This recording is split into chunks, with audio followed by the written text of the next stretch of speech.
25 শেষ হয়ে যাবে আজকে। আমাদের কমপ্লেক্সে সব থেকে সুন্দর এই প্রোগ্রামটা হয় প্রতি বছরেই। প্রোগ্রামগুলো পার্টিসিপেট করে, যেটা আমাদের কাছে খুবই ভালো লাগে।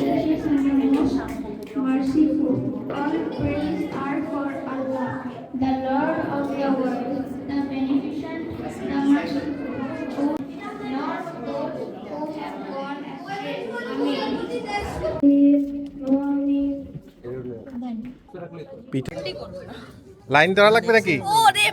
হ্যাঁ, পিঠার হ্যাঁ বাবা।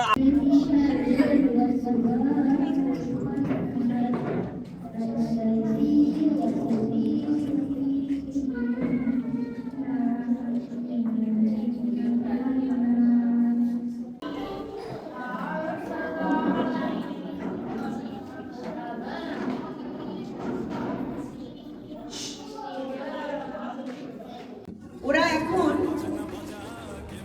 ৭১ এবং ২৪-এর যে চেতনা, যে আত্মত্যাগ, সেই আত্মত্যাগ, সেই চেতনার কথা গানে গানে আমাদের শোনাবে এবং ওদের গানে গানে কিন্তু অনেকখানি আমাদের অনুষ্ঠানটা পরিচালিত হবে।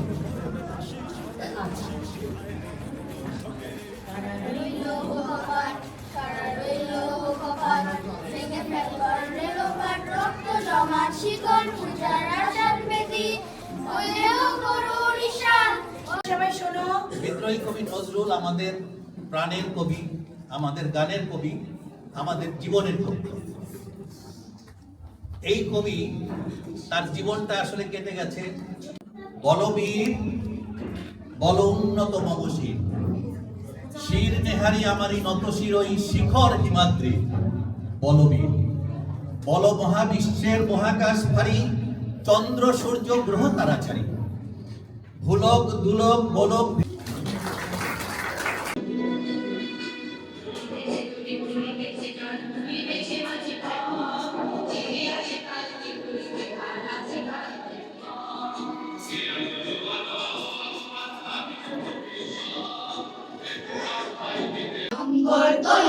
সময় যে হলো কলো নম্বর হলো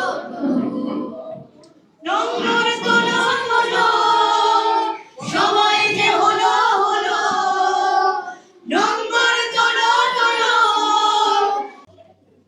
সময় হয়েছে সত্যের পথে সাহস নিয়ে চলা, আর তাই আশার বাণী নিয়ে আসছে আজরা একটা চমৎকার কবিতা কবি শামসুর রহমানের। ও আজ আমাদের পড়ে শোনে।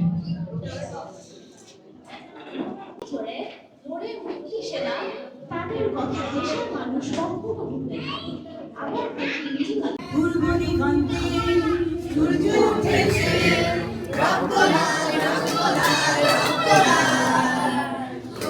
এসেছে,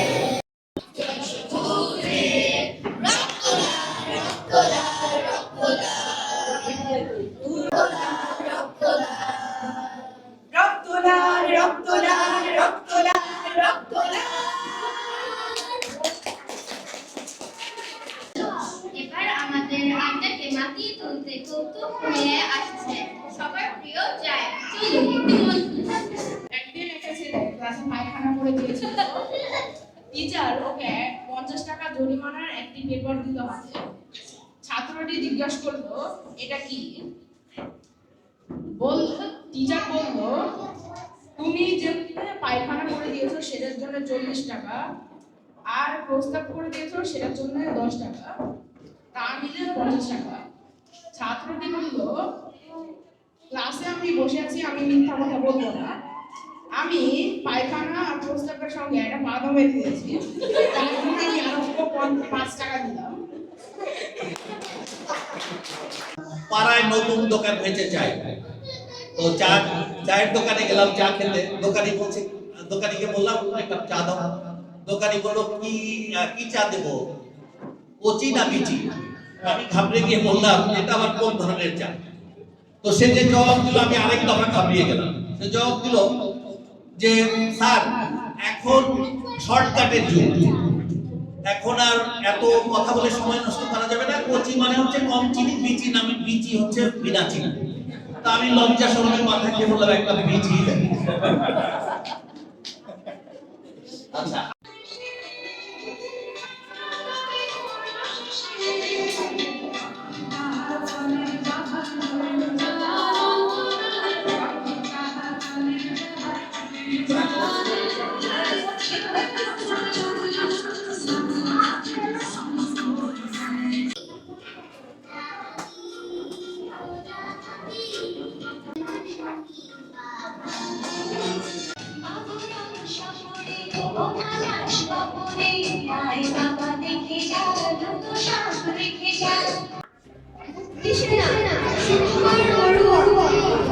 সবাই বলবো অস্ত্র ধরে যুদ্ধ করে মাতৃভূমির জন্য করল কিছু বৈভাবী ঠাকুর। এর মনে মন এসেছে তখন গেছেন যেটি আর আমাদের ছুটি ভাই আর আমাদের ছুটি।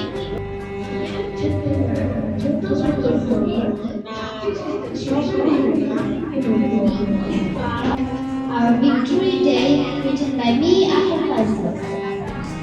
The sun rose red with freedom and light on 16 December. কত পাওয়া না পাওয়ার হিসাব থেকে নিয়ে ধীরে ধীরে কালের অবহেলা হারিয়ে যাচ্ছে। না না তা কেন, ওকে হারিয়ে যেতে দেবো না। ও যে আমাদের নতুন পথে চলার মন্ত্র শিখিয়ে যাচ্ছে। অতীত অভিজ্ঞতা থেকেই তো আমরা নতুন উদ্যমে, নতুন উদ্যোগে, নতুন প্রাণ শক্তিতে উজ্জীবিত হয়ে আসলে আমরা সবাই নতুন বছরের সূর্যকে আহ্বান জানাই। নতুন বছরের নতুন সূর্যকে আহ্বান জানিয়ে ওরা একটা গান গাইবে। চলে এসো তোমরা। নতুন সূর্যের গান ওরা আহ্বান জানাবে।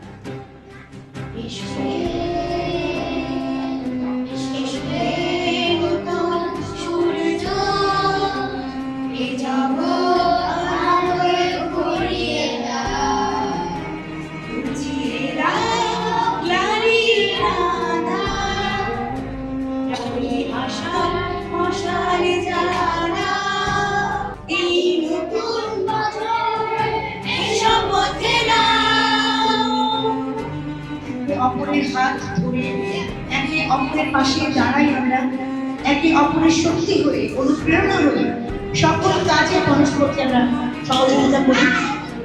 মহান আল্লাহ সুবহানাহু ওয়া তাআলা যেন আমাদেরকে এমন এক একতার বন্ধনে বেঁধে দেন যা কেউ কখনো ছিন্ন করতে না পারে।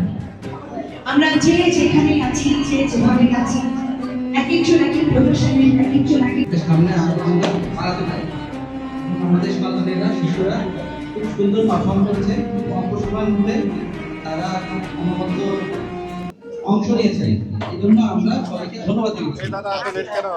আশা করবো যে আমরা সামনে আরো আমাদের সন্তানদের প্রতিভা বিকাশে আরো নতুন নতুন প্রতীক হাতে নিতে। আমরা সবাই ধন্যবাদ। এই সহযোগিতার মধ্যে ব্যতিক্রম ভালো, কিন্তু কিছু কিছু ব্যতিক্রম আবার খারাপ। প্রতিবার বাবু ভাইকে দিয়ে শেষ করি, এবার কি করে না করি। মানে সেই সময় মারা যারা 1930-40 দশকের মাঝামাঝি সময় জন্মগ্রহণ করেছিলেন, সেই সব মায়েরা যারা চলে গেছেন এবং যারা এখনো আছেন, এই সব মায়েরা আসলে একজন আদর্শ। আদর্শ মা কেন বলছি? যে এই মায়েরা, বেশিরভাগ মায়েরাই 8-10টা করে সন্তানের জননী ছিলেন এরা, এবং তাদের অক্লান্ত পরিশ্রম, ভালোবাসা, ধৈর্য, শাসন সবকিছু। এই মায়েরা কেউ শিক্ষিত ছিলেন না, মানে তাদের একাডেমিক কোয়ালিফিকেশন ছিল না, কিন্তু এই মায়েরা সবাই স্বশিক্ষিত ছিল। এই মায়েরা পড়াশোনা করতেন এবং এই মায়েরা তাদের জ্ঞানের আলোকে তাদের সন্তানদের আলোকিত করতে পেরেছিলেন। কিন্তু ওনার যে বইয়ের ভান্ডার, এটা বিশাল। এই বইগুলো প্রায় 10,000-এর মতো বই ওনার কালেকশনে আছে। এখানে রবীন্দ্র নজরুল অনেক সাহিত্য থেকে শুরু করে ইসলামিক বইয়ের ভান্ডার দিয়ে ওনার এই বইয়ের লাইব্রেরিটা উনি মেনটেন করতেন, এবং ওনার কাছ থেকে আমরা বই পড়া শিখেছি। এই কমপ্লেক্সকে আমার মায়ের এই বইয়ের ভান্ডারটা উপহার হিসাবে দিয়ে দিতে চাই। এটা যেটা হবে যে আপনারা এখান থেকে বইগুলো নিয়ে নিজেরা পড়বেন, আপনাদের বাচ্চাদের পড়াবেন। আয়োজনের সাংস্কৃতিক অনুষ্ঠানটা আমরা এখানে আপাতত শেষ করে দিচ্ছি। এখন পিঠা খাবো, ফুচকা খাবো, খাবার খাবো। আসলে ডিনার এখন আপনারা যার যার মতো করে ডিনারটা আমাদের খেলার আয়োজন আছে, তো খেলার সময় লাগবে, রাফেল ড্র আছে,